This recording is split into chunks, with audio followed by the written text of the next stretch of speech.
Необходимо взять лучшую оливку, вынуть из нее косточку и на место ее положить кусочек анчоуса.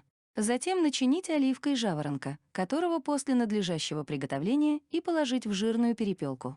Перепелку засунуть в куропатку, куропатку в фазана, фазана в каплуна и, наконец, каплуна в поросенка. Поросенок, жареный до румяности на вертеле, даст блюдо, которое через смешение всех припасов по вкусу и запаху не имеет себе равного. Величайшая драгоценность в этом блюде — оливка, которая находится в середине. Примерно так выглядели рецепты, которые петербургское и московское дворянство передавало друг другу во времена правления императрицы Екатерины Великой. При ней произошло глобальное развитие русской культуры и искусства. Были проведены многочисленные реформы и расцвела коррупция. Крестьянство лишилось своих последних прав и еще больше возвысилось дворянство. Однако главной целью честолюбивой правительницы было сделать Российскую империю одной из могущественных европейских держав. Достичь этого было невозможно без грамотной внешней политики. При Екатерине Великой было проведено множество войн, направленных как на расширение территорий, так и на укрепление внешних государственных границ. Войны с Турцией принесли не только причерноморские территории, но и возможность иметь в Черном море собственный флот. Помимо этого Россия обросла территориями на Кавказе, к ней присоединилась Грузия, а после раздела Речи Посполитой Российской империи отошли территории современной Белоруссии. Одним из главных достижений стало присоединение Крымского ханства, которое веками являлось одним из главных врагов российского государства. В ходе русско-турецкой войны 1768-1774 годов Россия получила крепости Керчь и Яникале, а с ними и контроль над Керченским проливом. Крымское ханство выходило их в вассальной зависимости от Турции. А в 1783 году Крым окончательно стал частью России после военной операции сподвижника Екатерины Потемника, который получил за это титул Таврического. Несмотря на многочисленные войны, которые вела русская армия, рацион государыни оставался неизменным. Порцию щек селедки и соленых персиков, пожалуйста. Немка по происхождению, она знала толк в хорошей и вкусной кухне, поэтому искусство дворцовых кулинаров особенно ценила.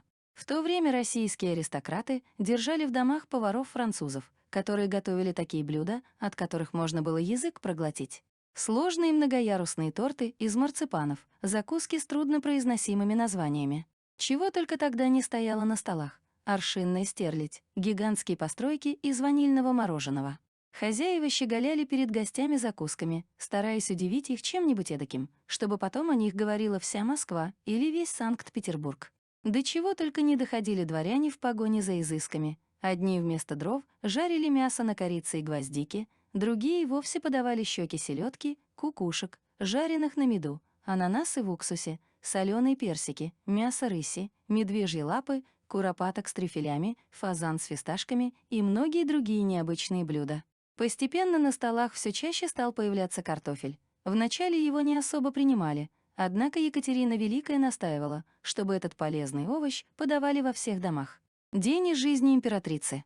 Вставала императрица довольно рано, в 6 часов утра. Вначале она умывалась холодной водой с кусочками льда, чистила зубы сухой травой чабреца и отбеливала их толченым древесным углем. После этого она направлялась в кабинет, где начинала заниматься государственными делами. Туда ей приносили кофе со сливками и сахаром, а также миндальные гренки и бисквиты. В те времена кофе был дорогим удовольствием, по карману только аристократам, да и то далеко не всем. Но императрица настолько любила его, что никогда не отказывала себе в удовольствии выпить с утра кофе, как его в те времена называли. Этот напиток ей подавали в позолоченном кофейнике, его она пила из красивой позолоченной чашки. При этом сам кофе был довольно крепким. Из всех фруктов Екатерина особенно выделяла яблоки.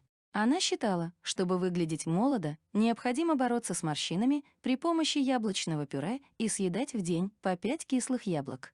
Секреты красоты императрицы заключались также в распитии разных видов травяного чая, который непременно подавали монаршей особе с несколькими сортами меда. После утреннего кофе Екатерина, не покладая рук, работала 5 часов. Обед подавали в 2 часа дня.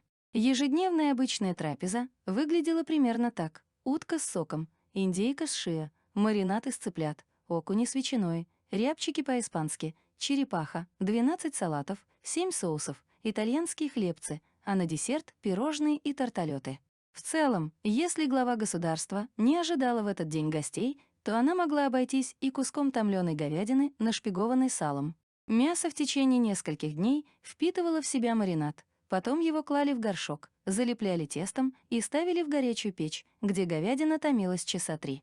На стол императрицы блюда подавали с солеными огурцами и отварным картофелем. Утиные истории. Летом Екатерина II любила полакомиться утками или вальшнепами, которых сама и подстреливала. Ее величество была знатной охотницей. Ради этого она вставала еще до рассвета и, облачившись в охотничий костюм, обходила угодья вместе с егерем. Иногда государыня сама готовила блюда из добытой птицы, хлебосольно раздавая угощения приближенным. В большинстве случаев добытую императрицей птицу готовили повара. Вальшнепа потрошили, мыли, солили. В каждую тушку добавляли шпик, перец, лук, гвоздику, можжевельник, обжаривали на сливочном масле и подавали с брусничным соусом.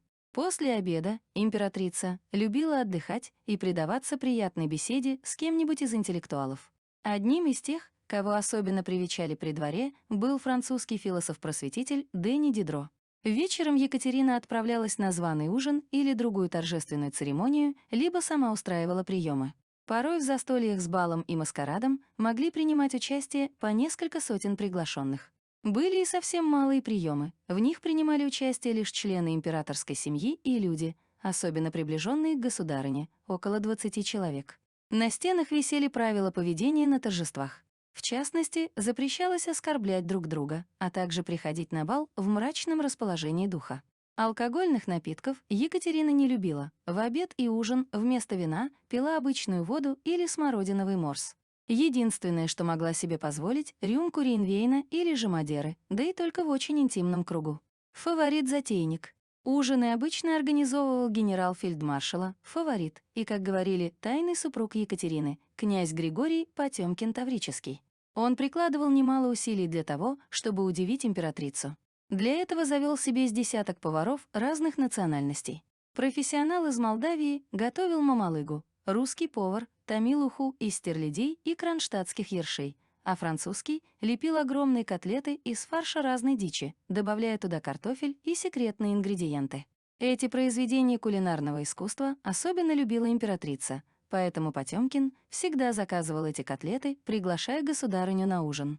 Их прозвали бомбы а-ля Сарданапал, в честь последнего царя Ассирии, который заперся во дворце, решив остаток жизни предаваться разврату и поеданию вкусных блюд. Потёмкин баловал Екатерину и другими гастрономическими изысками. То заказывал подать на обед гусиную печёнку огромнейших размеров. Такого результата достигали за счёт вымачивания в молоке и мёде, то приглашал императрицу на троянскую свинью. Откормленные грецкими орехами, винными ягодами и напоенное вином животное подавали к столу. При этом один бок свиньи был жареным, другой — вареным. Помимо этого, у графа были блюда типа говяжьих глаз в соусе, похлебка из рябчиков с каштанами и пармезаном или, например, бекасы с устрицами. Насытившись всеми этими кулинарными изысками, Екатерина II отправлялась в 10 часов вечера в свои покои. Перед сном она обычно выпивала большой стакан воды для сохранения прекрасного цвета лица. Именно императрица привила российским дворянам любовь к заморским яствам. О блюдах, которыми подчивали государыню, большинство русских людей даже не слышало. Благодаря Екатерине российские аристократы стали лакомиться изысканными французскими паштетами, итальянской пастой со множеством соусов, английскими ростбифами. При этом сама она экзотическим заграничным блюдам зачастую предпочитала русские. Трапезы императрицы дорого обходились казне. Стоимость одного обеда могла достигать от 70 до 80 рублей.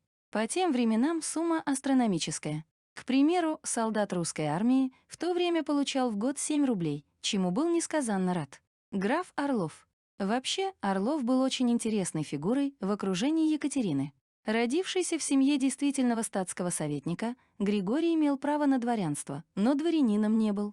Имея достаточное материальное обеспечение, он, тем не менее, в 15 лет вступил в Семеновский полк рядовым.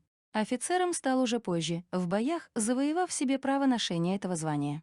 Отчаянного красавца заметил и приблизил к себе граф Шувалов, сделав своим адъютантом. Но Орлов закрутил роман с княгиней Куракиной, возлюбленной графа, и был переведен подальше, в гренадерский полк. Анекдот об этом случае был рассказан Екатерине, и та возжелала посмотреть на того, кто посмел увести любовницу у главного артиллериста империи. Красавец и гуляка сумел произвести впечатление на будущую императрицу, и она бросилась в омут с головой. Екатерина и к власти-то пришла при помощи Григория и его братьев. Они стали преданными соратниками в деле свержения ее мужа Петра III и установления единоличного властвования Екатерины в обход прямого наследника Павла. Орлов имел очень игривый нрав. Все 12 лет, в течение которых он был приближен к императрице, имел множество любовниц. Конечно же, Екатерина об этом знала. Возможно, эротический кабинет и был создан для того, чтобы распалять угасающую страсть стареющих любовников на фоне постоянно сменяющихся новых фаворитов. А возможно, такой кабинет и вовсе был не один. Скорее всего, мы никогда не узнаем об этом. Орлов после отлучения от императорского тела очень быстро стал терять здоровье. Под конец жизни вообще впал в детство и умер 24 апреля 1783 года под Москвой в своем имении Нескучное. Опись его имущества в Гатчинском дворце была утеряна. Новый владелец, сын Екатерины и Петра III, Павел, после смерти матери очень небрежно относился к ее наследию.